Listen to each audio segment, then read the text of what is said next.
नमस्कार। मेरा नाम नितिन सहजरामटा चौहान है। मैं शिमला से बिलोंग करता हूं और मैं हिंदुत्व समर्थन सेना का एक पार्ट हूं। आज आज हम जो डिस्कस करेंगे वो एक सवाल है जो हमेशा पूछा जाता है, आप भी सुनते हैं। क्या हिंदू और मुस्लिम भाई हैं, या भाई बन सकते हैं, या कभी भाई थे?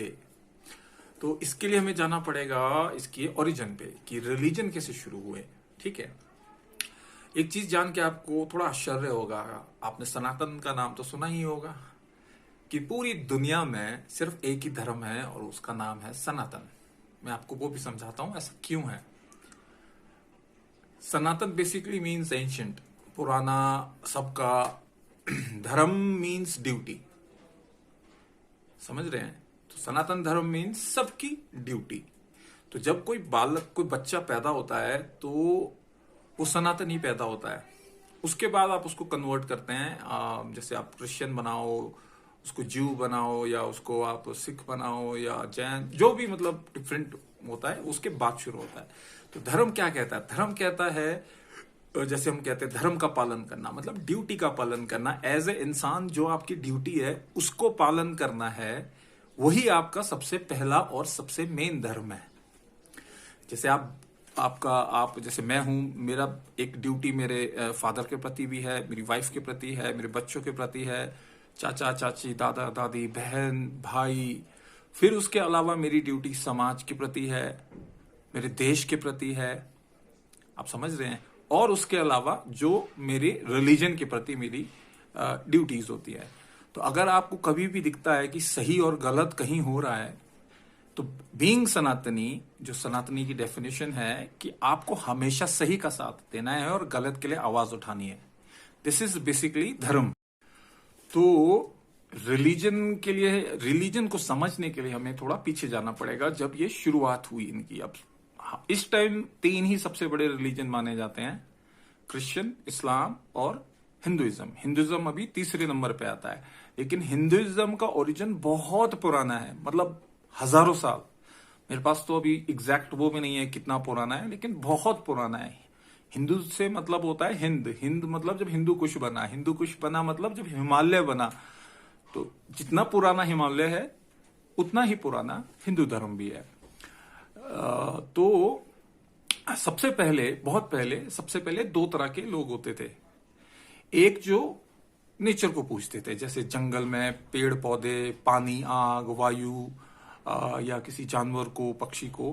तो एक तरह के वो लोग होते थे। मोस्टली ये लोग ट्राइबल होते थे, या जिन्हें हम नॉर्मल भाषा में पहाड़ी कहते हैं। जैसे अभी भी आप हिमाचल आएंगे या उत्तराखंड जाएंगे तो वहां पे देवभूमि कहा जाता है। तो देवों को अलग अलग मतलब और अलग अलग चीजों को वो पूजते हैं। वैसे आप अमेरिका में जाएंगे, रेड इंडियंस कहते हैं उन्हें, वो आज भी उन्हीं को पूजते हैं। तो दूसरे थे जो थोड़े सिविलाइज थे, जो जैसे शहरों में रहते थे, वो पूजते थे भगवानों को। उनके हिसाब से भगवान कौन थे? जैसे अब हम हिंदू धर्म है तो हमारे सबसे बड़े और मेन भगवान होते हैं महादेव जी। फिर महादेव ने आगे तीन रूप बनाए, ब्रह्मा, विष्णु, महेश, उनके गुणों के हिसाब से। जैसे ब्रह्मा जी ने सृष्टि बनाई, विष्णु जी ने वो चलाई, और जब वहां पाप पड़ गया तो शिव जी ने वो डिस्ट्रॉय कर दी। तो इस हिसाब से वैसे ही हमारे इसमें हर गुण के लिए एक भगवान है। जैसे हमारे यहाँ अगर आप, जैसे बच्चे होते हैं, छोटे बच्चे, वो पढ़ते हैं तो उनके जो स्कूल होंगे या वो जिसकी पूजा करेंगे तो वो होंगी सरस्वती माता, क्योंकि वो एजुकेशन की माता मानी जाती है, गॉडेस ऑफ एजुकेशन।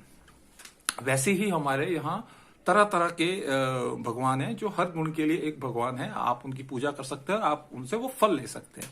ठीक है, तो इस तरह से ये जो लोग थे इन्हें कहते थे मूर्ति पूजक, आइडल वर्शिपर। सो बेसिकली वो क्या करते थे, जो भी उनके आराध्य है उनको पत्थर पे या लकड़ी पे मूर्ति बना के उन्हें अपने घर पे स्थापित करके उन्हें पूजा करते थे। घर पे या हर मंदिर में कहीं भी वो उन्हें पूजा करते थे।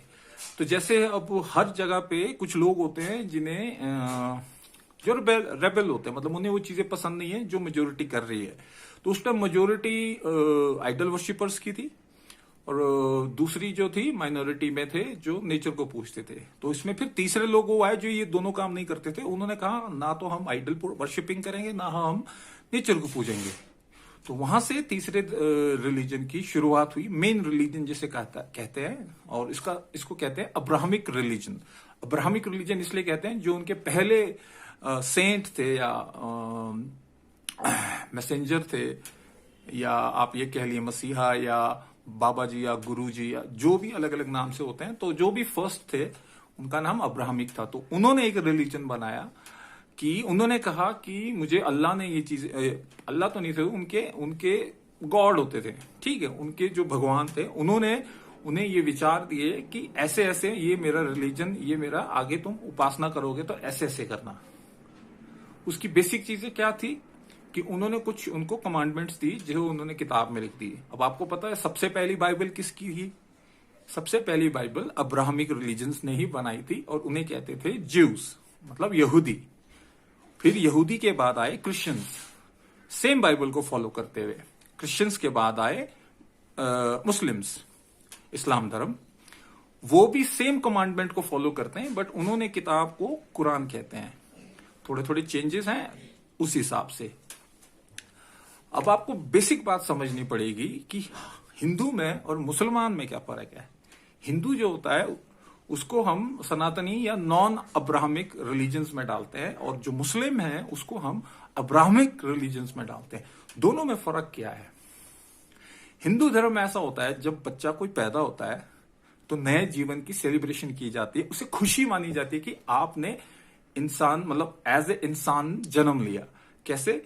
जैसे हिंदू धर्म में कहा जाता है कि 64 लाख योनियों के बाद आपको एक इंसान का जीवन मिलता है। वो 64 लाख योनियां होती हैं सभी, जैसे कभी जानवर, कभी पक्षी, कभी कीड़ा मकोड़ा, कुछ भी।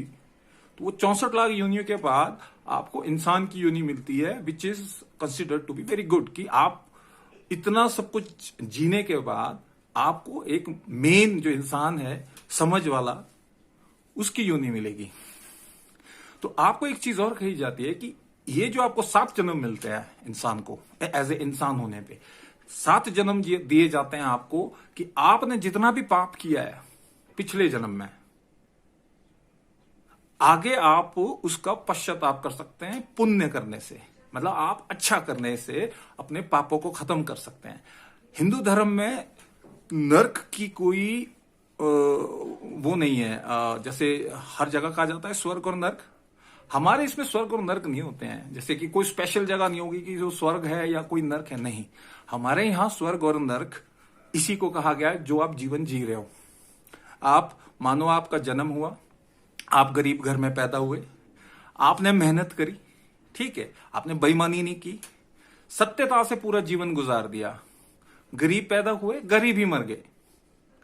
दिखने में तो ऐसे लगेगा क्या किया, लेकिन हिंदू धर्म में ऐसा नहीं माना जाता है। हिंदू धर्म में माना जाता है आपके अगर कर्म अच्छे होंगे तो अगले जन्म में आपको अच्छा जीवन मिलेगा, तो अगले जन्म में आप अमीर घर में पैदा होंगे। तो उस पर भी एक बात है, अगर आप अमीर पैदा होते हैं और आप सारा जीवन आप पाप करते हैं, बेईमानी करते हैं, तो और आप मरते मरते आप गरीब हो जाते हैं या नहीं भी होते हैं, लेकिन अगले जन्म में आपको उसका हिसाब देना पड़ता है। तो बेसिकली जब आपके पुण्य आपके पाप से ज्यादा हो जाते हैं, जब आप पुण्य बहुत ज्यादा करते हैं, आपका जो जीवन है, मतलब हमारे में क्या माना जाता है कि शरीर नश्वर होता है, शरीर खत्म हो जाएगा, आत्मा है अभी यहां है, मेरे में है, कल वो किसी और शक्ल में पैदा होगी तो आगे चली जाती है। लेकिन अगर आपने पुण्य करके अपने जीवन का सही काम कर दिया है तो आपको, आत्मा को आगे शरीर में जाने की जरूरत नहीं पड़ती और आपको मोक्ष मिल जाता है। मोक्ष मतलब आप जन्म और मृत्यु, ये जो बंधन है, इससे हमेशा के लिए दूर हो जाएंगे, और वो जो आत्मा है वो सीधा जो जहां से आई थी, जिसे ईश्वर कहते हैं, ये भगवान कहते हैं, वहां चली जाएगी। सो वो हमारे लिए स्वर्ग माना जाता है। बाकी तो सब कर्म का खेल माना जाता है, जो करोगे यहीं करोगे, यहीं भोगोगे, वो कहीं और नहीं होगा। लेकिन जो अब्राहमिक रिलीजन है, जैसे इस्लाम है, वहां ऐसा नहीं होता है। वहां क्या कहा जाता है, ये इस्लाम से नहीं, क्रिश्चियन ज्यूइज्म से शुरू है। जब अब्राहमिक रिलीजन शुरू ही हुआ था तो उनके वहां एक कॉन्सेप्ट है, द ओरिजिनल सिन। सिन माने पाप, ठीक है। तो वो क्या कहते हैं कि जब एक बच्चा पैदा होता है तो वो पापी होता है, क्योंकि उसके माँ और बाप ने पाप किया है, मतलब सेक्स किया है, तो वो बच्चा पैदा हुआ है, तो वो पैदा होते ही पापी हो गया। ठीक है, अब अगर वो जो उनका भगवान है, जो भी वो नाम लेते हैं, चाहे वो अल्लाह कहें या जीसस क्राइस्ट कहें या ईश्वर, कुछ भी कहें, लेकिन जो उनका भगवान है, अगर आप उसकी पूजा करोगे पूरा उम्र भर, डिवोटेड रहोगे, तभी आपको स्वर्ग मिलेगा। उसके बाद वो चीजें उन्होंने काफी कॉम्प्लिकेटेड कर दी, आगे इस्लाम तक आपको पता है। अब वो कहते हैं कि 72 हुरे मिलेंगी, स्वर्ग जाओगे, जिहाद करके मरोगे। बेकार की बातें हैं। अब मैं आपको बताता हूं हम भाई और क्यों नहीं हो सकते हैं। हम क्रिश्चियन और हिंदू भी भाई नहीं हो सकता है, यहूदी और हिंदू भी भाई नहीं हो सकता है। बेसिक डिफरेंस है। एक तो आप जिस जन्म को पाप मानते हो, हम नहीं मानते हैं, हम उस जन्म को पुण्य मानते हैं, कि इंसान का जन्म लेना मतलब आपने बहुत पुण्य किए होंगे तब आपको इंसान का जन्म मिलता है। बेसिक डिफरेंस है। अब आप ही खुद ही ये चीजें सोचिए कि आप कैसे ऐसे इंसान को भाई बना सकते हैं। फॉर एग्जाम्पल, जैसे हम गाय को माता मानते हैं और वो गाय को खाते हैं, तो वो हमारे लिए नीच हो जाएगा। ऑब्वियस सी बात है। अगर मैं सुअर को खाऊंगा तो क्या है कि मुसलमान मुझे अपना भाई बोलेगा? नहीं बोलेगा। सो ये बेसिक डिफरेंस है। तो आज आई थिंक कि आपको ये बात थोड़ी क्लियर हो गई होगी। तो मेरे को आप क्वेश्चंस पूछ सकते हैं अगर आपको लगता है कोई क्लैरिटी नहीं है। ये मेरी रिसर्च है। मैंने अभी आपको इसके कोई सबूत नहीं दिए हैं, क्योंकि सब इंटरनेट पे है। मुझे लगता है कि सबको कुछ ना कुछ काम जरूर करना चाहिए। अगर आपको मेरी बात सहमत नहीं है मेरी बात से, तो आप ढूंढिए, आप अपना एक रेफरेंस ढूंढिए, आप वो बात कहिए जो मेरी बात को गलत साबित करे। आप अपना रिसर्च करके मुझे बताइए, मुझे कोई दिक्कत नहीं है डिबेट करने में। धन्यवाद। जय भारत, जय श्री राम। बोल सियापति राम की जय। जय श्री राम। जय जय श्री राम। जय जय श्री राम। बोल सियापति राम की जय। जय श्री राम। जय जय श्री राम। जय जय श्री राम।